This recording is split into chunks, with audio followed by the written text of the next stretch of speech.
طب بذمتكم ما نفسكوش تعملوا رغيفين حلوين كده أحلى ألف مرة من اللي بنجيبه من برّه؟ لأ وكمان في حتّة تركاية مفاجأة هاقول لكم عليها أثناء الخبيز مش هتبطّلوا تعملوه.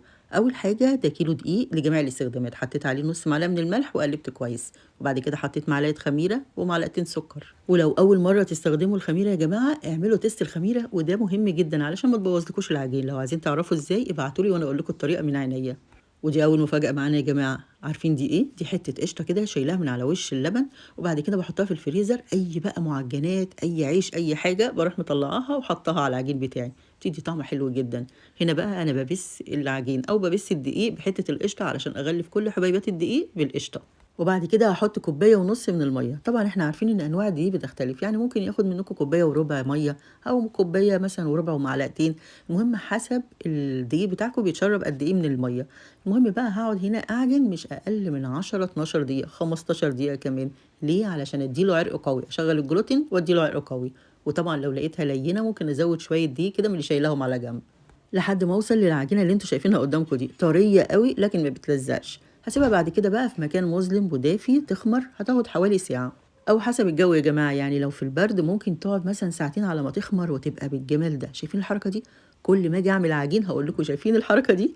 أحلى حركة في الموضوع كله. بعد كده بقى هابدأ أقطّعها، أنتم عايزين بقى رغيف كبير والّا صغير براحتكم، أنا عملت لكم مثلًا حجمين المرة دي عشان أوريكم. هنا بقى هاكوّر العجين بس أهم حاجة لازم أغطيه. عشان الوش بتاعه ما ينشفش، وأمّا تيجوا بعد كده تفردوه هتلاقوا فيه تشقُّقات كده وشكله وِحِش أوي، لازم نغطّيه. خلّصت الكمية كلّها، شايفين طلّع الكيلو قد إيه؟ ما شاء الله. هنا بقى جِبت صينية وحطيت من تحت فوطة وهاقول لكم ليه. المهم بقى آخُد أول كورة أنا كوّرتها عشان دي أكتر واحدة ارتاحت، وأمّا آجي أفردها مش هتكِش معايا وهافردها. ولو مش عندكم النشابة دي يا جماعة ممكن تفردوه بإيديكم عادي خالص، أو ممكن مثلًا برول فويل أو stretch أي حاجة. هنا بقى لازم برضه أغطّيه علشان لمّا يختمر للمرّة التانية برضه ما يعملش نفس الوش الناشف ده اللي إحنا قُلنا عليه، وده السُمك اللي أنا عايزاه. وبعد ما اختمر بقى للمرّة التانية هاشيله بالراحة جدًا، شايفين بامسك طرف الفوطة وأقلبه على إيدي علشان ما اضغطش عليه وأطلّع الهوا أو مثلًا أقطعه أو أي حاجة. والتسوية بقى يا جماعة اللي هي مهمة أوي برضه في الموضوع، كل حاجة في العيش مهمة.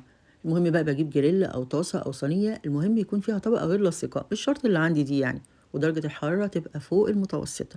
هابدأ أمسك حتة العجين بالراحة جدًا زي ما وريتكم وأحطها، أخلّيها تتشمع على الناحية الأولانية 5، 6 ثواني، وبعد كده اقلبه بقى على الناحية التانية برضه 5، 6 ثواني يتشمع.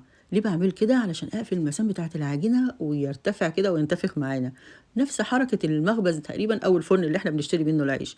هناك بيبقى الصاج من تحت برضه سخن جدًا ومن فوق برضه مشغّلين حرارة، فأول ما بيحطوا الرغيف بينتفخ، لإن من تحت ومن فوق بيبقى في حرارة. طب لو رغيف كده وأنا باشيله مثلًا ضغطت عليه فطلّعت الهوا، أو مثلًا إيدي جات فيه فقطعته أو أي حاجة حصلت يعني، مش هينتفخ؟ مش مشكلة يا جماعة، ما هو برضه إحنا ساعات لمّا بنجيب العيش من المخبز بيبقى في كام رغيف كده مسكوعين، عارفين يعني إيه مسكوعين؟ يعني ما قبّوش، ها، يعني ما انتفخوش كده، شوية عيش كده ما يستاهلوش إلا بُقُّكم. شايفين بقى كل الكمية دي بكيلو دقيق واحد بس. أنا عملت فيديوهات كتير أوي عن العيش ولسه هاعمل تاني وتالت وكل أنواع العيش هاعملها، مش قادرة أقول لكم عمايله في البيت حلوة قد إيه وريحة الخبيز. وكمان أول مرة هيبقى صعب، تاني مرة صعب، بعد كده هيبدأ يبقى سهل في سهل في سهل لحد ما تعملوه كتير جدًا زي كده وتاكلوه بألف هنا وشفا. يا رب يكون عجبتكم.